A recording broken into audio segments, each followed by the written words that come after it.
शिंगणवाडी हे गाव आमच्या कराड कोळेवाडी रस्त्यावरून थोडंसं आतमध्ये वसलेलं गाव आहे. पहिल्या नजरेत थोडंसं साधं वाटतं, पण जवळून पाहिलं की या गावची खरी श्रीमंती आपल्याला खूप काही सांगून जाते. आणि शिंगणवाडी या गावची एक वेगळीच ओळख म्हणजे इथला आपलेपणा.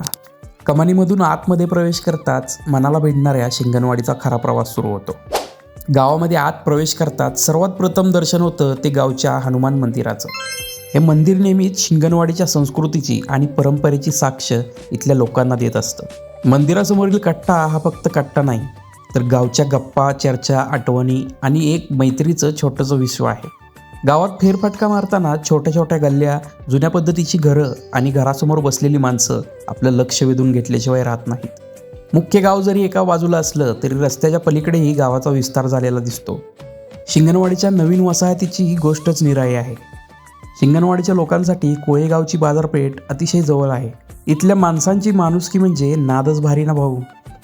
या व्हिडिओमुळे तुमच्या गावच्या आठवणी ताज्या झाल्या असतील तर मला फॉलो करायला विसरू नका. आणि सर्वात आधी शिंगणवाडीतल्या लोकांना कमेंटमध्ये टॅग करायला विसरू नका.